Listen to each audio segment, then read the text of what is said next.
Hi, I'm Sameera. Today I will going to present my dissertation research project.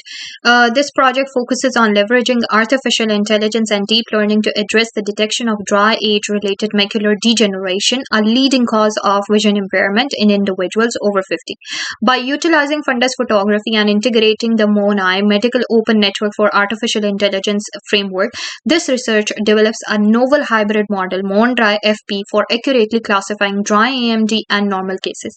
The model combines the strength of the pre-trained architectures of ResNet 50 and VGG16 and is deployed in a real-time prediction system using Streamlit, showcasing the potential of artificial intelligence in medical diagnostic and healthcare application. This research aims to offer a more accessible and reliable solution for the detection of dry AMD. The rationale stems from the need for robust AI-driven diagnostic tool that can aid healthcare professionals in identifying dry AMD early, preventing its progression and reducing the burden of vision impairment globally. The proposed project is a product-based research mainly targeting to develop a system for a healthcare industry for the early detection of dry AMD. Let's dive directly to its implementation. First of all, this command installs MONAI library along with the additional dependencies that are often used in a medical imaging task as well. The dataset is stored in the Google Drive. So here the Google Drive is mounted. This step is crucial in understanding dataset. Firstly, the total dataset count is 2619. A specific image is fed, which is helpful in feeding consistent data into the model. Lastly, label counts and label names are also extracted to define the set categories in the dataset as well. ED analysis performed it is significant in understanding the data with visual representation. Moreover, it helps in identifying various patterns and trends within the dataset. A random 3x3 grid is plotted over here. This helps in identifying any anomalies in the dataset, which is crucial for it. And then it creates a grid with two rows, one for each class, and a specified number of columns. So each subplot is labeled with the class name and is displayed images. Moreover, this step ensures that the images are categorized in the correct classes consistently. Classes have been distributed over here. Classes have a balanced instances for ensuring that the model performs unbiased.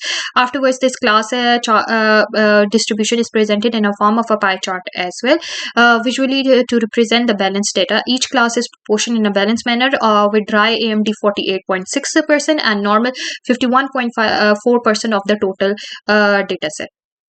Data splitting phase of ensures over here that the model is trained and validated using the required set to evaluate the performance of the model after learning from the training phase, and chances of overfitting is also reduced. The sampling technique used over here is simple random sampling technique used for homogeneous dataset, and samples are selected randomly from each class or label. This technique ensures unbiases and equal selection. Moreover, reproducibility is also ensured, which means that each more time the model is run, the data is divided into an exact similar manner that maintains its consistency, and it also ensures that the data has balanced distribution in training, validation, and test set against each class label to prevent any biasness for classification, and the model will be well generalized.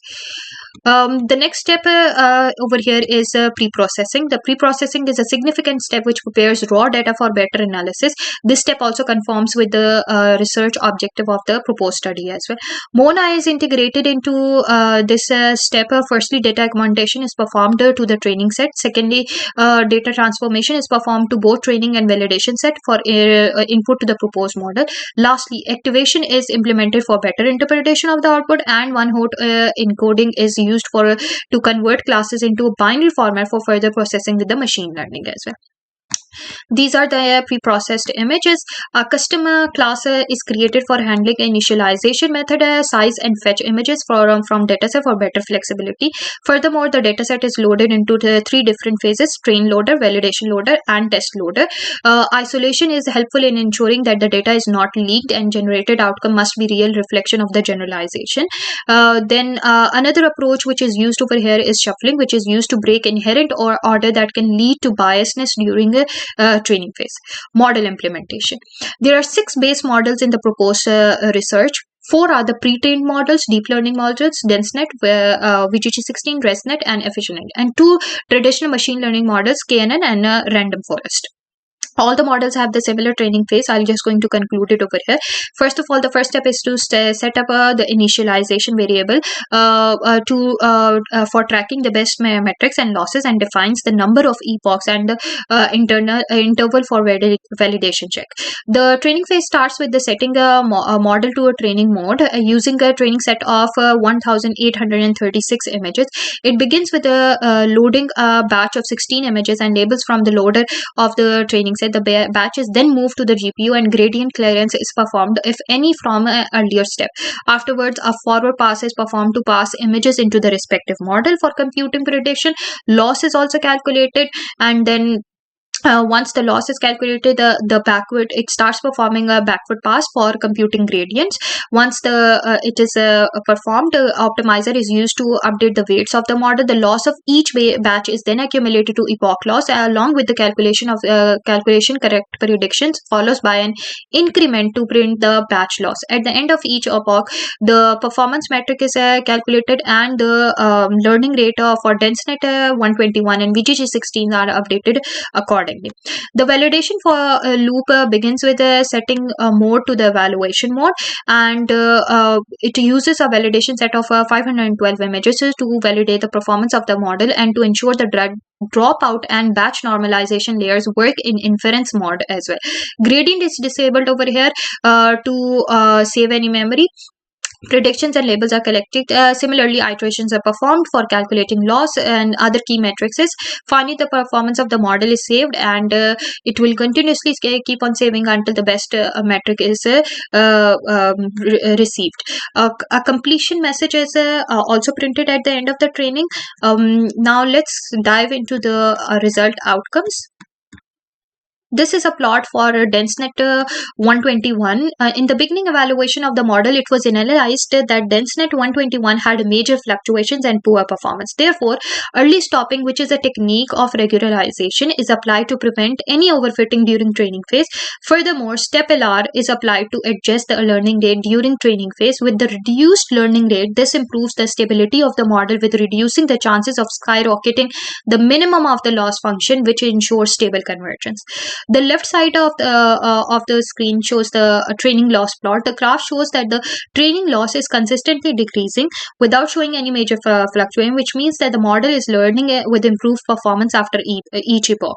On the other hand, the validation loss begins with the 0.52 and training loss is 0.63, which indicates that the model is learning until epoch 4. However, the validation loss has started showing some significant irregular patterns between the epoch 4 and epoch 6. This temporary fluctuation with a rise and a drop may be due to the adjustment in the learning rate of step LR, and the model is struggling to adjust to the unseen validation set as well. Finally, the model started to stabilize and generalize well on the validation set. At the end of the validation loss of 0.30 at epoch 6 as compared to 0.40 at training loss at epoch 10. Training accuracy, on the other hand, the consistent increasing trend indicates, and the model is learning from the training phase as expected, training set as expected. Validation accuracy. The validation accuracy spikes till epoch 4, which suggests that the model is less stable at this stage on the validation set, which can be the cause that the model is trying to generalize from the training set. Furthermore, it has shown fluctuations from epoch 4 till epoch 6, reaching the highest accuracy of 0.90, which may be the result of the difficulty level of patterns training set has then validation set. This indicates that the DenseNet 121 model has some performance and stability on the validation set as compared to the fluctuations of the training accuracy plot. Finally, it begins to converge with almost 0.8 at validation accuracy. This convergence indicates that the model has started achieving stable performance. Now, the next is a confusion matrix plot, which will give you the insight of the DenseNet model performance. 74 false positive rate is generated, which means that normal cases are misclassified into dry AMD cases, which is an alarming cause concern in the real world setting as well. Next pre-trained model is VGG16 pre-trained model.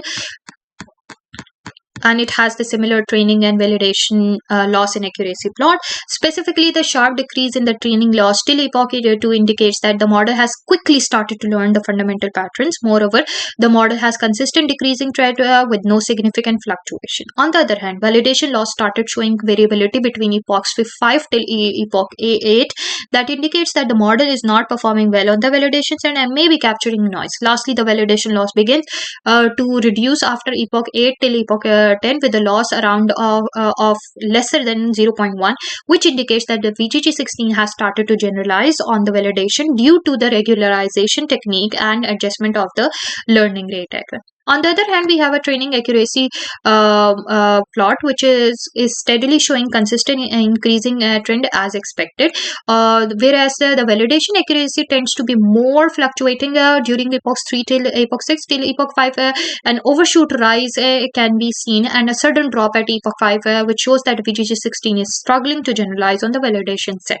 Finally, after epoch 6, it has started to gain some stabilization, and a sudden drop at epoch 8 is also observed over here, which is consistent with the validation loss at epoch 8. This indicates that the VGG16 has started stabilizing. The overfitting caused in the middle epochs are mitigated, which is due to the learning adjustment rate, reduced aileron plateau, and the model is fine-tuned to perform now efficiently. The next is the confusion matrix for the VGG16, which shows a high rate of false positive, but it is way lesser than the dense rate. For overall, the VGG16 has performed better than DenseNet 121 model. ResNet 50 also has two plots, which is the training and validation loss and accuracy plot. Initially, the training loss around 0.53, which is a high, as it is the early stage of the training and the model is still learning, reaching to the 0.30 by epoch 3. This means that the ResNet 50 model has started to learn the patterns and is showing a steady decreasing trend as well. In the early stages of the validation loss begins with the around 0.35 reaching to 0.18. This decreasing trend is consistent with the training loss indicating, and there is a significant drop at epoch 2 with around 0.22 validation loss, which shows that the model has started adapting to the validation set and gap between the training and validation loss is minimizing, also indicating that the model is performing exceptionally good with no signs of overfitting. On the other hand, we have the accuracy plot, which is a training accuracy is continuously increasing as expected. Validation accuracy of the ResNet 50 model is around 0.85 at the beginning, reaching to 0.92 till epoch 2, which is higher than the training accuracy, indicating that the ResNet 50 has generalized better than fitting to the training set. However, it shows a sudden drop at epoch 3, which reaching closer to the training accuracy, and it was also a positive sign that the model has started to show improved learning. Overall, the performance of the ResNet 50 model has outperformed VGG16 and DenseNet model as well. The confusion matrix also shows that the false rate positive rate is now reduced over here as compared to VGG16 and DenseNet model with a minimum false negative rate as well. EfficientNet is the last pre-trained model. Over here, it also has the similar two plots. Overall, the performance of the EfficientNet model is good at the moment. The training loss till epoch 7 decreases to 0.27 and shows a consistent declining trend and is learning effectively. Whereas in the validation loss, the model starts from 0.48 and reaches to 0.28 till epoch 3 on the validation. This indicates that the model is improving its ability to generalize on the validation set with narrow gaps between training and validation loss. Finally, the validation loss at epoch 8 is 0.14, reduced to 0.10 at epoch 10, which is lower than the training loss, indicating good generalization of the model and confirming that the model has reached to its optimal performance with convergence and minimal overfitting. On the other hand, we have training accuracy.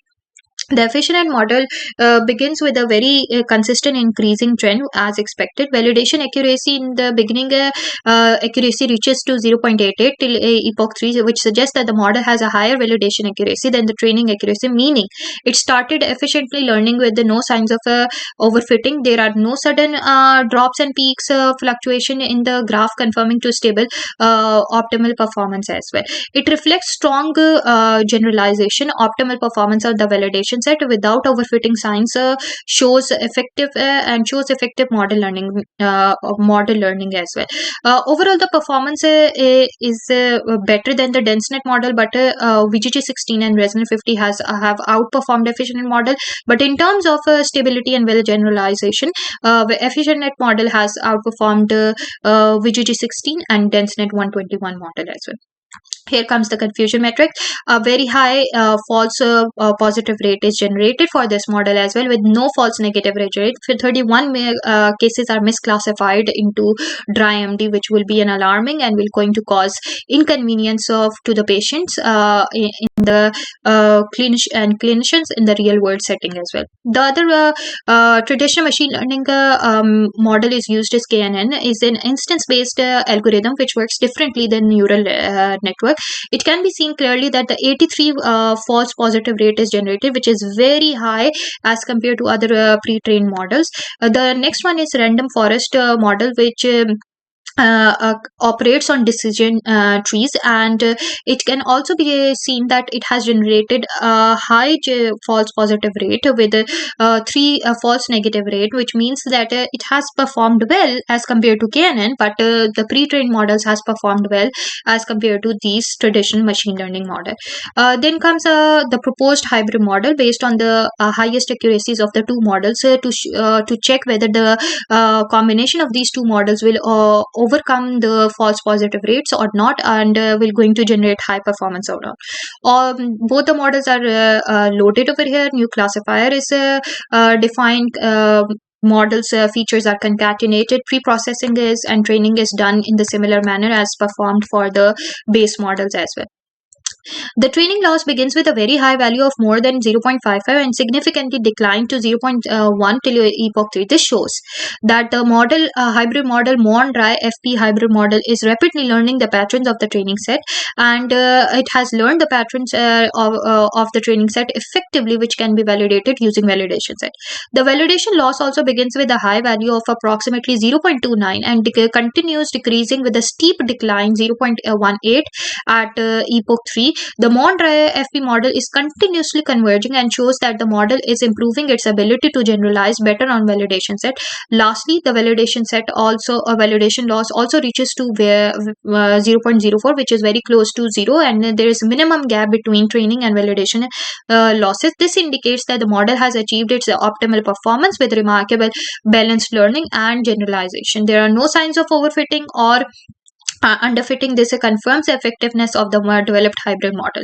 The training accuracy, on the other hand, also shows an inconsistent increasing trend as expected. Validation accuracy begins with almost 0.90, which is way higher than the training accuracy, and gradually increases to 0.94. This shows that the MONDry-FP model is well generalized even at earlier stages of the validation phase with minimum overfitting and has effective performance on the unseen validation set. The validation accuracy is slightly higher than the training accuracy with minimum gaps between them, which shows that the clear sign of promising performance of the for the classification of the dry AMD cases. Overall, the performance of the hybrid model has outperformed every base model with proven outcomes and is ready to deploy using to test its prediction as well. Here the confusion metrics can be seen. The alarming result which was produced during the pre-trained model was the false positive rate, which is overcome highly to 0 by the proposed MONDry-FP hybrid model, which shows and confirms an effective performance of the hybrid model. Here the models are loaded to extract key metrics, and a visual representation of all the accuracies are plotted over here.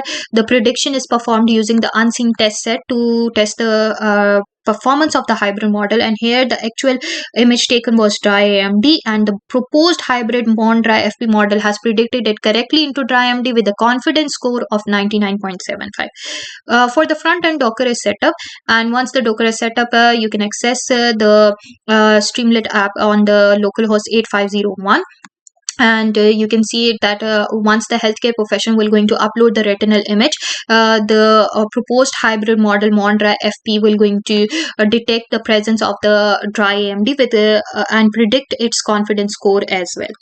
In conclusion, the research focuses on applying artificial intelligence and deep learning to medical imaging, specifically targeting the detection of the related macular degeneration by utilizing the pre-trained deep learning models such as ResNet 50 and VGG16, and integrating the MONAI framework, a robust hybrid model MONDry-FP for classifying dry AMD versus normal retinal images with high accuracy is developed. The project demonstrates the potential of artificial intelligence in the healthcare by creating a reliable detection system which is deployed through an interactive Streamlit web application. This contributes to the advancing AI-driven medical diagnostics, aiming to prevent the progression of dry AMD to wet AMD. Thank you.